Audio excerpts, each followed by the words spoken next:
안녕하세요. 뼈선생 채널 정형외과 전문의 신병기입니다. 이번 시간은 백신 접종 후 발생할 수 있는 관절 통증의 관점에서 화이자, 모더나, 그리고 노바백스를 서로 비교해보고 4차 백신을 맞고자 하시는 분들께 그 결과를 정리해 드릴까 합니다.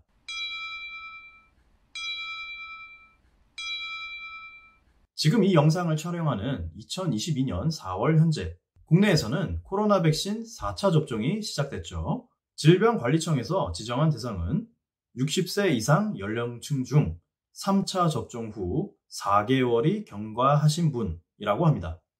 특히 80세 이상의 어르신은 4차 접종에 적극 참여하시도록 권유하고 있네요. 정형외과 의사로서 외래에서 환자분들을 뵙고 있는 저 같은 경우에는 그동안 백신을 맞으신 환자분들께서 많이들 말씀 주시는 내용이 있는데요. 원래 아팠던 관절이 백신을 맞은 후 오히려 통증이 한동안 심해졌다라는 경험담입니다.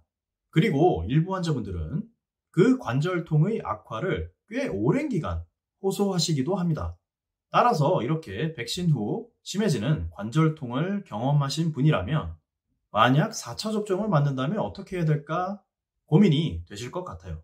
왜냐? 그간 맞아오던 화이자 그리고 모더나 백신 이외에 또 하나의 선택지가 생겼기 때문이죠. 바로 노바백스라고 하는 백신인데요. 기존 맞아오신 화이자 그리고 모더나 백신은 mRNA 백신이라고 불리는데요. 이 노바백스 백신은 유전자 제조화 방식의 백신입니다.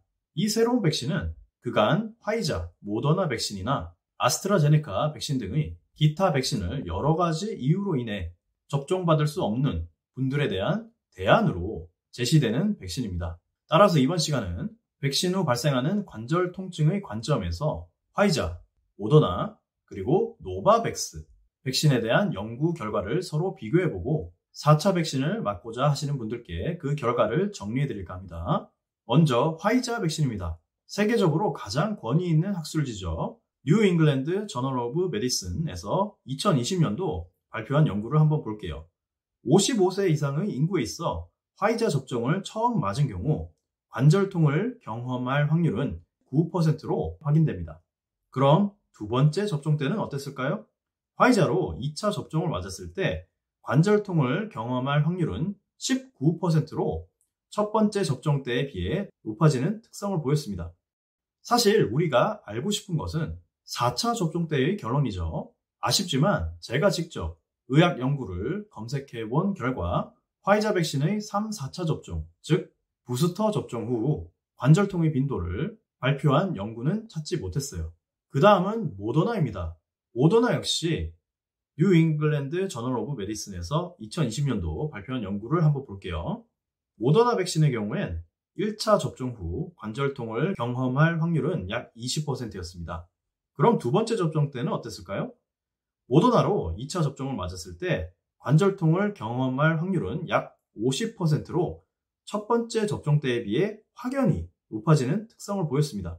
자, 그럼 만약 부스터 샷을 맞았을 때는 어떨까요? 다행히 이 연구에서 모더나 백신의 경우 3차 부스터 접종 후 관절통 빈도에 대해 발표한 바 있는데요. 이 연구에 따르면 모더나의 경우 부스터 샷 후에도 약 50%의 접종자에서 관절통 증상이 나타나는 것으로 보고하고 있습니다. 특히 약 10%의 환자에겐 3단계 관절통, 즉 매우 증상이 심한 관절통이 보고되었다고 합니다. 일단 지금까지의 논문 발표들에 따르면 모더나 백신은 2차 그리고 3차 접종 후에 관절통의 빈도가 상당히 높은 것이 확인되네요. 물론 다른 이상 반응은 제외한 백신 접종 후 발생한 관절통의 관점에서 설명드리고 있음을 다시 한번 강조드립니다. 자, 그렇다면 새로운 백신 노바백스는 어떨까요? 노바백스 백신 역시 뉴 잉글랜드 저널 오브 메디슨에서 2021년도 발표한 연구가 있습니다. 비교적 최근 소개되었고 국내의 경우 거의 모든 접종 대상자분들은 노바백스를 맞으신다면 첫 번째 접종이 되시겠죠? 노바백스 백신의 경우 1차 접종 후 관절통을 경험할 확률은 10%가 조금 안 되는 정도였습니다. 관절통의 빈도만 봤을 때는 기존에 사용되던 모더나의 경우보다 확실히 관절통 빈도가 적긴 하네요. 그런데 노바백스 백신으로 차후 한 번 더 맞는다면 어떻게 될까요? 물론 앞으로의 백신 정책이 어떻게 될지 알 수 없지만 만약 5차 그리고 6차 접종까지 가야 될 수 있다라고 가정해 보는 거죠. 연구에 따르면 노바백스의 두 번째 접종 시 관절통을 경험할 확률은 약 20%였습니다. 첫 번째 접종 때에 비해선 높아지긴 하네요. 하지만 모더나 같이 높은 확률로 발생하진 않는다는 게 확인됩니다. 자, 이렇게 세 가지 백신에 대한 연구들을 한번 살펴봤는데요. 그럼 이 자료들을 한번 정리해 볼게요. 자, 1번. 현재까지의 연구에 따르면 일단 모더나 백신은 반복 접종 시에 관절통의 빈도가 상대적으로 높은 것으로 확인됩니다. 2번. 노바백스 백신의 경우 첫 번째 접종 때에는 관절통을 경험할 확률이 비교적 낮은 것으로 보입니다. 마지막 3번. 그러나 백신을 2번 이상 반복 접종했을 경우 관절통 발생 빈도는 화이자 백신과 노바백스 백신의 경우 서로 비슷할 것으로 조심스레 추측해 봅니다.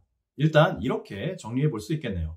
만약 기존 백신 후 관절 통증이 심해져서 고생하신 분이라면 참고가 되셨으면 합니다. 단 여기서 반드시 짚고 넘어가야 할 사항이 두 가지가 있습니다. 첫 번째, 코로나 백신에 대한 연구들은 아직 단기적인 결과들에 대한 연구들이기 때문에 차후 시간이 지나고 데이터가 쌓이면서 또 다른 결론이 새로운 연구를 통해 밝혀질 수 있습니다. 두 번째, 이번 영상의 내용은 충분히 참고하시되 실제 백신 접종에 대한 개별적 판단은 꼭 의료진과의 직접적 진찰 및 면담 후 결정하셔야 됩니다. 지금까지 뼈선생 채널, 저는 정형외과 전문의 신병기였습니다. 모두 건강하시고요. 감사합니다.